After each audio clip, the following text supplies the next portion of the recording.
there. Today we're going to be talking about blood pressure. The first thing you need to do when you're preparing to take a blood pressure is to wash your hands, which I've already done, and gather your equipment. The equipment that we'll need today is your blood pressure cuff with the sphygmomanometer, stethoscope, and alcohol prep pads. Okay, so we have our patient here today, Mr. Kinch. Hello. So we have him seated here. Now he has a long sleeve shirt on. I wouldn't want to go right over top of this shirt. If it was a shirt like what I'm wearing where it's pretty form-fitting, that would be okay. But can you roll your sleeve up for us? Sure. Okay, so we need to have an exposed arm. You want to have the arm as close to the level of the heart as possible, and it should be supported. So you can use the table here. And what we're going to do first is we're going to palpate for his brachial artery. You should find that about the midline here. Okay, good. And then once you find it, you're going to take your blood pressure cuff, and you always have a marking on the cuff. So here we have the little circle. Sometimes you'll have an arrow or it'll say artery right on the cuff. And you want that to be lined up as best you can with that pulse site. And then the cuff should wrap around and be nice and snug. You don't want to be able to pull it off. And it's also important to have a properly fitted cuff. So this is an adult standard size cuff, which seems to be fitting really nicely. If it was too big, where I was wrapping around almost twice, then we would know that we need to get a smaller size cuff, which we do have the pediatric cuffs available. Or if it was barely making it around and the Velcro, we were really having to stretch to get it on, then we also have extra large adult size cuffs available too. So we've got a nice fit. We've palpated for the brachial pulse. And I just want to show you how this works too before we actually get into the procedure. I often find that this is the hardest part for kids, is maneuvering the ball here. So first thing is you want to really hold it in the palm of your hand.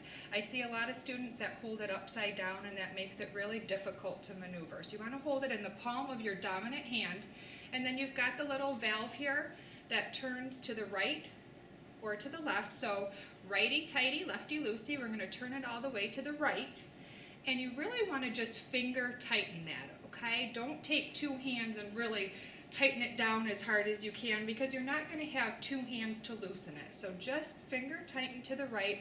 Once you get it there with those two fingers, that's all you need. And I would just make sure you can easily move it to the left, and that's going to open up that valve when you're ready for that part. When you do open up the valve after you've inflated the cuff, you just want to barely turn that dial. I mean, just ever so slightly to start to open up and deflate that cuff. If you go really far to the left, it's just going to come out too quickly, and you'll have a hard time getting an accurate blood pressure read there. So now for the stethoscope, and we've got our alcohol wipes. Now if this was your own personal stethoscope, you wouldn't need to clean the earpieces every time, but for here in class, we do clean the earpieces. And then what you always want to do every single time is to clean the part that's going to come in contact with the patient's skin. Okay, so for adults, we're using the diaphragm, which is the larger side of the stethoscope, and we're going to alcohol that off here. And then we're just about ready to go. When you're putting the earpieces in your ears, if you can see here how this is angled down, that's not how you would want to put the stethoscope into your ears. You want it actually, as you're putting it on, to be angled up or kind of pointing up towards your nose when you put the earpieces into your ears. So we'll get those in.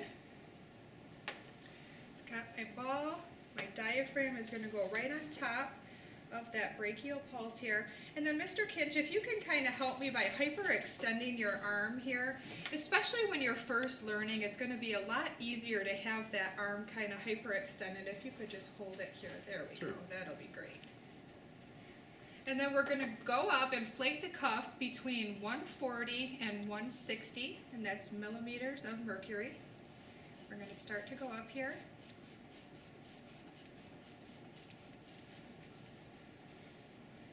And then just ever so slightly open up that valve there. And this is about the speed you want that to come down.